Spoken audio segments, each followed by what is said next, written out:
as an artist, you don't always have to be talking about horrible things, because I think your music is also like a form of escapism for people, and it's like a way of existing outside of terrible stuff that's going on in the world. But also I think, it is a very powerful tool to put across a message. I'm Oscar Jerome. I've lived in London for a long time. I'm originally from Norwich. Please don't make me choose, yeah. Every time I want to just a little longer, 'cause it's far too much to lose, yeah. This new track is called Far Too Much. It's quite like a happy summer bop. It's quite a contrast to some of the music that I've released recently. It's kind of, it's about like grabbing something and going with it, not being too scared to like follow something. People usually expect, well, I don't know what people expect from me, but a lot of my music has a slight melancholy edge to it, which I do love. I'm very drawn to that. But at the same time, I'm in quite a good place right now, It's nice to switch it up, nice to, make something that's a bit more joyous. It doesn't always have to be doom and gloom. So my most recent album, The Spoon, is an exploration into one's self-image and the unhealthy, warped version of ourselves that we see through the eyes of everyone else. It's just kind of maybe like a reminder to step back from that and create your own healthy self-image. And it's based a lot on personal experience, definitely certain things that I have been through and learned along the way that I wanted to, share. Maybe some people can take something from it.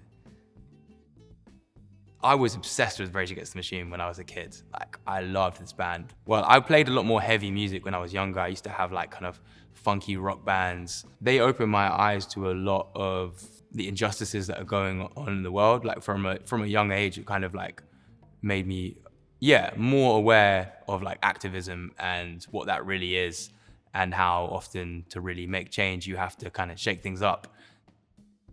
Interestingly, I never really thought of myself as a vocalist, even though I was the lead singer of bands. I would always tell people I was a guitarist.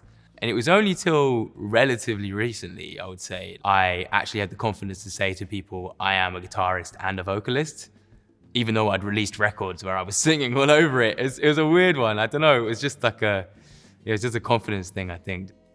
My dad plays the guitar.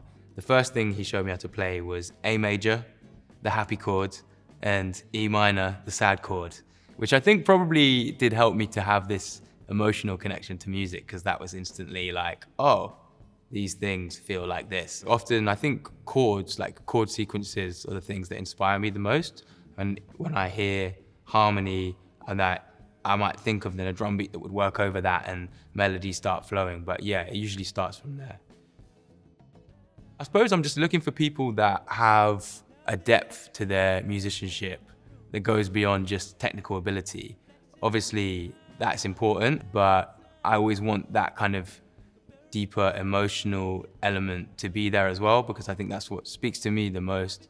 And also people that I can connect with as well, because I feel like you can't really create honest music with someone unless there's some kind of like personal connection there as well. I am a sonic artist, really. Like that's where I started, is just playing.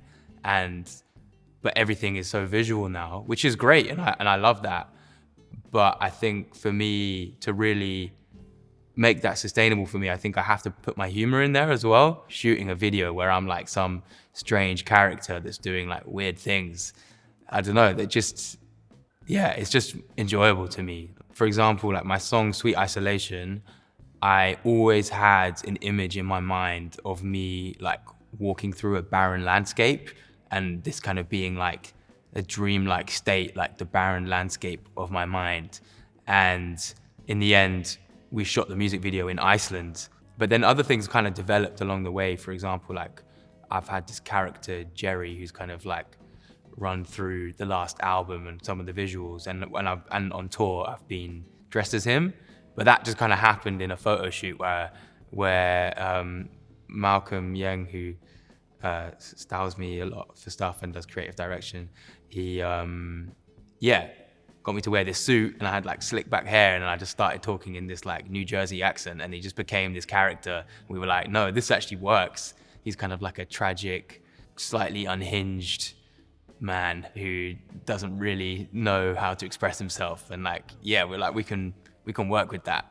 Nowadays, majority of my friends are from London, and I do see how often there is this thing for people that have grown up here where there's a slight disconnection and even fear of the natural world, which I think is a real shame. And I definitely try and share that with a lot of my friends, because I feel like it's a real privilege that I've had growing up. And I think that is equally kind of tied into my music as well, in maybe not in like a direct content kind of thing, but just in terms of like the feeling of it, what images I have in my mind when I'm writing, when I hear certain chords or melodies, like, and how I connect that with, nature. I think if we are able to make the countryside somewhere that is more accessible to all different types of people, that could be a very, very positive thing for improving the political landscape of this country.